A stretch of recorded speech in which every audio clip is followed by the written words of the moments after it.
Le champagne était millésimé. Le linge était d'un blanc éclatant. Et le mensonge s'élevait à 144 000 $. Mes parents se tenaient sur la terrasse. Des feux d'artifice explosaient derrière eux annonçant le cadeau de mariage ultime, la maison familiale au bord du lac pour ma sœur, Elisabeth. La foule a acclamé leur générosité. Je n'ai pas acclamé. J'ai vérifié mon téléphone. La notification que j'avais configurée il y a des mois brillait dans le noir paiement forfaitaire du 144 000 $ dans exactement 30 jours. Il ne lui offrait pas un héritage. Il lui tendait une grenade.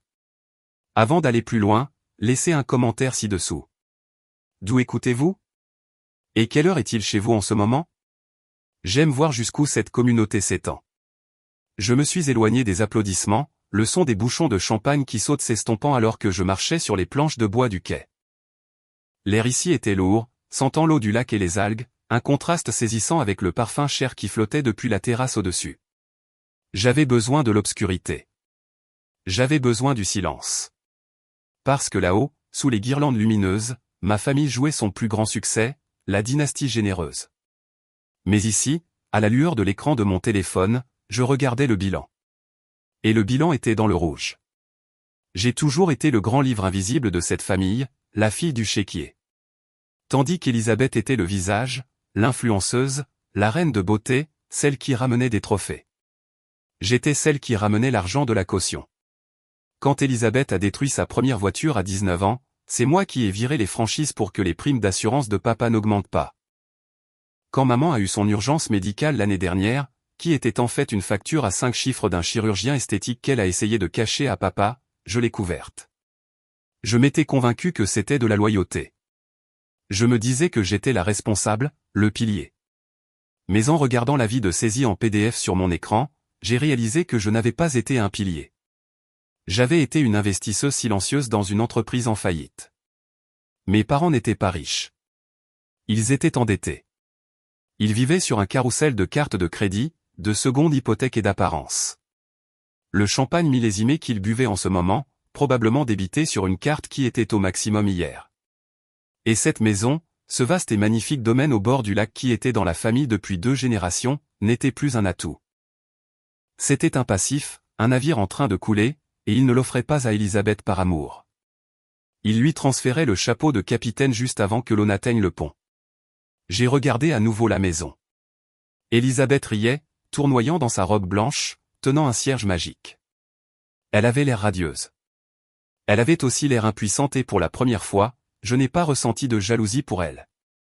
J'ai ressenti une pitié froide et clinique. C'était la cage du favoritisme. Ils avaient passé toute sa vie à la protéger de la réalité, lui donnant tout ce qu'elle voulait. Et ce faisant, ils l'avaient handicapée. Elle n'avait aucun instinct de survie. Elle ne savait pas lire un contrat, repérer une arnaque ou survivre à un hiver sans filet de sécurité. Elle pensait qu'elle était l'enfant en or, mais elle n'était que l'agneau sacrificiel. Elle avait été engraissée de louanges pour ne pas remarquer le couteau. Je me suis souvenu d'une conversation avec ma mère il y a des années après l'avoir surprise en train de mentir à un voisin sur la raison pour laquelle nous avions vendu notre 2e voiture. Elle m'avait regardé droit dans les yeux et avait dit, « Allez, nous faisons ce que nous devons pour protéger le nom de la famille. La vérité n'est utile que si elle nous sert. » C'était leur logique. C'était le piège de leurs bonnes intentions. Ils croyaient sincèrement qu'en cachant la dette, ils nous protégeaient. Mais on ne peut pas protéger quelqu'un en lui tendant une encre et en lui disant que c'est un gilet de sauvetage. Le calcul était simple, brutal et indéniable. Si Elisabeth signait cet acte demain, la dette devenait la sienne. Le règlement du procès que mon père cachait, les 93 000 $ enveloppés dans cette hypothèque, deviendrait son fardeau. Ils sauvaient leur propre code de crédit en détruisant la sienne. Ce n'était pas un cadeau de mariage. C'était une condamnation à mort financière. Et j'étais la seule sur la propriété à savoir lire le mandat. Le lendemain matin, la cuisine sentait l'espresso cher et le déni. Mes parents étaient assis à l'îlot de marbre, passant en revue la liste des invités pour le mariage comme s'ils n'avaient pas annoncé un transfert de propriété frauduleux à 200 personnes la veille. Je suis entré, non pas avec du café, mais avec l'avis de saisie affiché sur ma tablette. Je n'ai pas crié. J'ai audité. Le paiement forfaitaire est dû dans 30 jours, j'ai dit, en plaçant l'écran sur la pierre froide entre eux. 144 000 $. Si Elisabeth signe cet acte, elle hérite de la dette. Vous ne lui donnez pas une maison. Vous lui donnez une faillite. Mon père Richard n'a même pas regardé l'écran. Il a pris une gorgée de son café. Son expression était celle d'une déception ennuyée. Toujours la comptable, n'est-ce pas, Allais? Nous vivons un moment de joie familiale. Et te voilà, audit en main, essayant d'équilibrer les comptes du bonheur. Ce n'est pas du bonheur, papa. Ce sont des maths. Et les maths disent que vous êtes insolvable. Ma mère, Lisa, est intervenue, sa voix tendue et sucrée.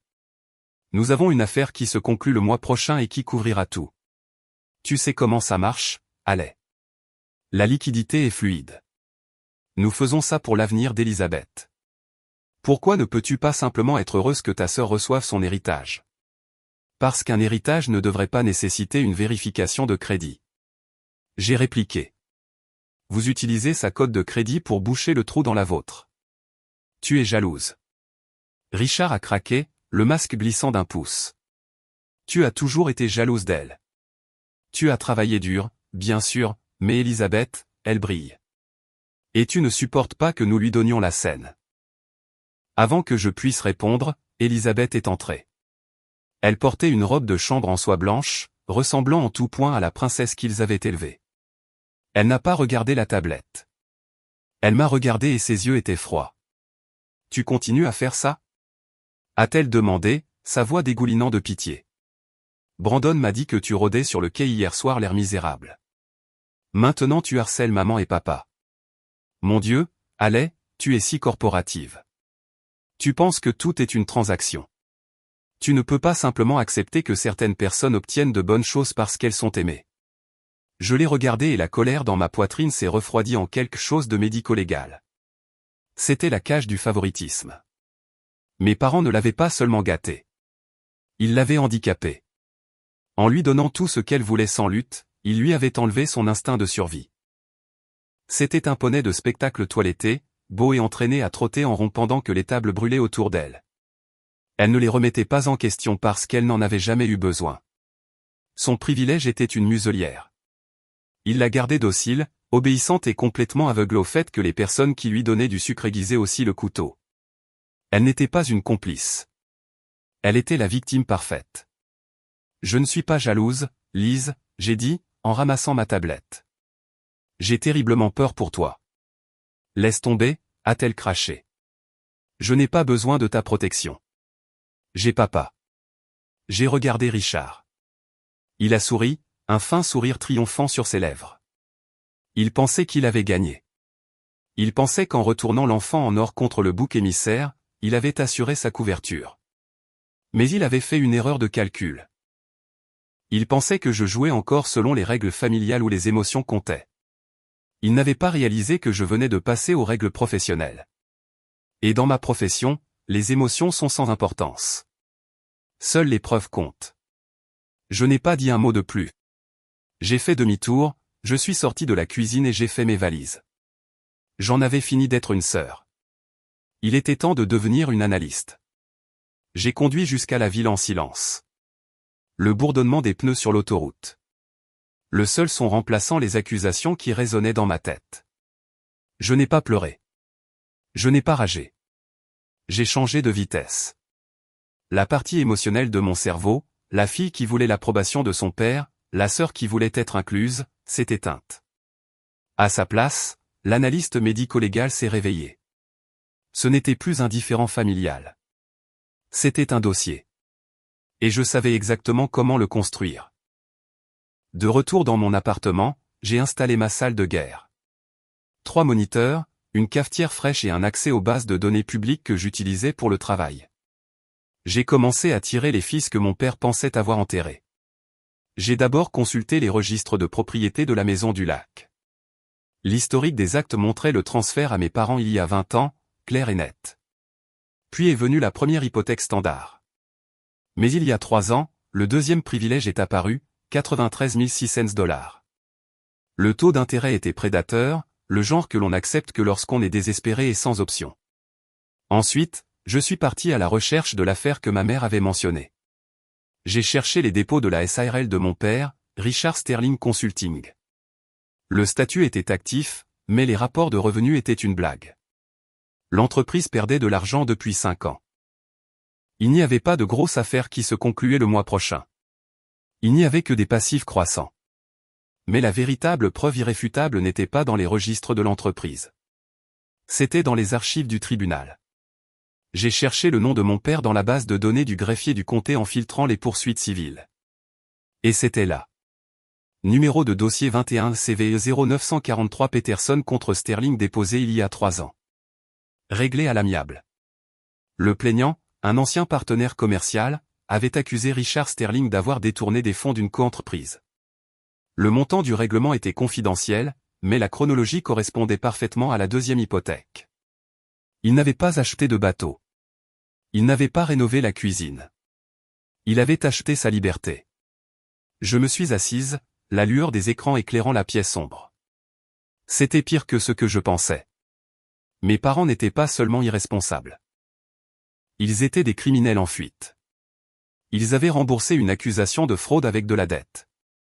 Et maintenant, ils étaient sur le point de transférer cette dette à Elisabeth pour s'en laver les mains. Si le partenaire revenait pour plus, ou si l'IRS les auditait, il pourrait plaider l'insolvabilité. Il pointerait le transfert de la maison et dirait « Regardez, nous n'avons rien. Notre fille a l'actif. » Il la préparait comme bouc émissaire pour un crime dont elle ne connaissait même pas l'existence. Mon téléphone a vibré. C'était un texto d'Elisabeth. « S'il te plaît, laisse tomber. Tu gâches tout. » J'ai regardé le message. Elle pensait encore que c'était à propos d'une fête. Elle pensait que j'étais mesquine, essayant de lui voler la vedette. Elle ne réalisait pas que j'étais la seule chose qui se tenait entre elle et une enquête pour crime. Je n'ai pas répondu. J'ai imprimé le dossier du tribunal. J'ai imprimé le résumé de l'accord de règlement. J'ai imprimé l'avis de saisie. J'ai tout compilé dans un seul fichier PDF intitulé La Vérité. C'était le piège de leurs bonnes intentions. Ma mère s'était probablement convaincue que cacher cela était un acte d'amour. Elle dirait qu'ils l'ont fait pour protéger le nom de la famille, pour éviter à Elisabeth de s'inquiéter. C'était de la dissonance cognitive militarisée. Ils croyaient que maintenir l'image de la richesse était plus important que la réalité de la survie. Ils pensaient que s'ils continuaient à danser, la musique ne s'arrêterait jamais. Mais la musique s'était déjà arrêtée. L'orchestre avait remballé et était rentré chez lui, et le seul son qui restait était le grattement d'un stylo sur un acte de saisie. J'ai fermé mon ordinateur portable. J'avais les preuves. J'avais le mobile. Il ne me manquait plus que le lieu. Le dîner de répétition a eu lieu dans la salle de bal du Grand Hôtel du centre-ville, un lieu qui coûtait plus cher pour une nuit que ce que mes parents avaient dans leur compte de retraite combiné. Des lustres en cristal pendaient du plafond, et les centres de table étaient d'imposants arrangements d'orchidées blanches. C'était magnifique. C'était cher. C'était un mensonge. Je suis arrivé en retard, ne transportant rien d'autre qu'un mince sac d'ordinateur portable. J'avais troqué ma robe de demoiselle d'honneur pour un costume noir élégant. Ce soir, il ne s'agissait pas de se fondre dans la masse. Il s'agissait de se démarquer.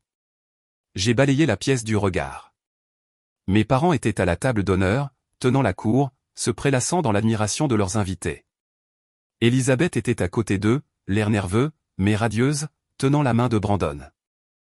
Brandon avait l'air de s'ennuyer, vérifiant sa montre, clairement prêt à ce que la nuit se termine. Je me suis d'abord approché d'Elisabeth. Je devais essayer une dernière fois, juste une fois pour ma propre conscience. Lise, j'ai dit, en me penchant pour lui murmurer à l'oreille. Nous devons parler maintenant dehors, elle s'est écartée, les yeux brillants d'agacement. Pas maintenant, allez. Papa est sur le point de faire son discours. Ne fais pas de scène. Ce n'est pas une scène. C'est une intervention. S'il te plaît, 5 minutes. Non, a-t-elle sifflé. Assieds-toi ou pars. Je l'ai regardée. J'ai vu la peur derrière le défi. Elle savait que quelque chose n'allait pas. Elle devait sentir la tension qui émanait de nos parents, mais elle était trop terrifiée pour la regarder directement. Elle choisissait le mensonge confortable plutôt que la vérité terrifiante. Et à ce moment-là, j'ai réalisé que je ne pouvais pas la sauver discrètement. L'infection s'était trop propagée. La seule façon de sauver le patient était de l'extraire devant tout le monde. J'ai hoché la tête lentement. D'accord. Je me suis dirigé vers le fond de la salle où le technicien audiovisuel surveillait le diaporama. J'avais appelé à l'avance en utilisant mon statut de demoiselle d'honneur pour obtenir l'accès. Changement de plan, lui ai-je dit, en lui tendant une clé USB. Nous allons utiliser la présentation mise à jour. Le discours de papa a besoin d'aide visuelle. Il a haussé les épaules et l'a branché. Richard s'est levé, tapotant une cuillère contre sa flûte de champagne. La salle s'est tue. Il a souri. Ce charmant sourire répété qui avait trompé les banquiers, les partenaires commerciaux et ses propres enfants pendant des décennies. Amis, famille, a-t-il commencé, la voix chargée d'émotion. Ce soir, il s'agit d'héritage, de passer le flambeau. Lisa et moi avons construit une vie, une maison, un nom, et demain nous offrons le joyau de cet héritage, notre bien-aimée maison du lac, à notre fille Elisabeth. C'est notre cadeau, notre bénédiction, notre jet appuyé sur la barre d'espace de mon ordinateur portable. L'écran derrière lui, qui affichait une photo d'Elisabeth enfant, a vacillé. Puis il a changé. Ce n'était pas une photo de bébé. C'était un PDF. Avis de défaut de paiement et d'intention de saisie. Le texte était agrandi à 10 pieds de haut. Montant du 144 250 $. La salle est devenue mortellement silencieuse. Richard s'est arrêté en pleine phrase, confus par le silence soudain. Il s'est retourné. La couleur a quitté son visage si vite que j'ai cru qu'il allait s'évanouir. Je n'ai pas arrêté. J'ai de nouveau appuyé sur la barre d'espace. La diapositive suivante est apparue. Accord de règlement Peterson contre Sterling. Les allégations de fraude. Le montant du règlement 93 600 $. La date il y a 3 ans. J'ai de nouveau appuyé sur la barre d'espace. L'email de ma mère à mon père daté d'il y a 2 mois. Si nous transférons l'acte avant que le paiement forfaitaire n'arrive, la responsabilité lui incombe. Nous pouvons prétendre que nous l'avons donné de bonne foi. Cela nous fait gagner du temps. Je me suis dirigé vers le centre de la pièce. Je n'avais pas besoin de microphone. Le silence était assez fort. Ce n'est pas un héritage, papa, j'ai dit, ma voix calme, stable, mortelle. C'est un déversement de dette. Vous ne lui donnez pas une maison. Vous lui donnez votre dette. Vous lui donnez votre règlement pour fraude. Vous lui donnez une faillite pour ne pas avoir à en déclarer une vous-même. Richard a essayé de parler pour fanfaronner pour nier cela. C'est un malentendu. Elle est jalouse. Elle ment. Les documents ne mentent pas, j'ai dit, en montrant l'écran. C'est le cachet du greffier du comté. C'est l'entête de la banque. C'est votre signature sur le règlement admettant le détournement de fonds. Je me suis tourné vers Brandon. Il regardait l'écran, lisant les chiffres. C'était un héritier de la technologie. Il savait lire un bilan. Il s'est levé lentement. C'est vrai? A-t-il demandé à Richard. Sa voix n'était pas en colère. Elle était froide, professionnelle. Brandon, mon fils, s'il te plaît, laisse-moi t'expliquer. Richard a balbutié, transpirant maintenant. C'est vrai? Richard a regardé l'écran. Il a regardé la salle pleine de gens qui le fixaient avec horreur. Il m'a regardé et il s'est effondré. Il n'a pas dit oui. Il a juste baissé les yeux.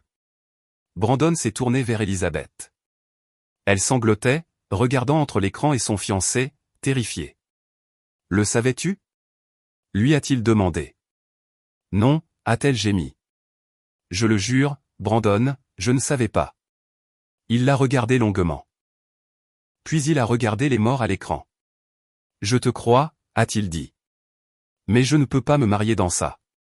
Ma famille. Nous ne pouvons pas être associés à la fraude. Il lui a enlevé la bague de fiançailles du doigt, non pas cruellement, mais de manière décisive, l'a posée sur la table et est parti. La salle a éclaté. Ma mère me criait dessus. Elisabeth était par terre dans sa robe blanche, pleurant. Mon père était affalé sur sa chaise, un homme brisé. J'ai tout regardé. C'était un massacre. C'était la chirurgie de la vérité. Je venais de couper le membre pour sauver le corps. C'était sanglant. C'était douloureux. Et c'était absolument nécessaire. J'ai rangé mon ordinateur portable. Mon travail ici était terminé. Les retombées ont été rapides, brutales et totales. Le mariage a été annulé le lendemain matin. Pas reporté, annulé. La famille de Brandon, qui avait bâti sa fortune sur des brevets technologiques et une diligence raisonnable impeccable, a coupé les ponts immédiatement. Ils ont menacé de poursuivre mon père pour fausses déclarations s'il essayait de les contacter à nouveau. Le cercle social de mes parents, celui pour lequel ils avaient hypothéqué leur avenir pour l'impressionner, s'est évaporé du jour au lendemain. Le règlement pour fraude n'était plus un secret.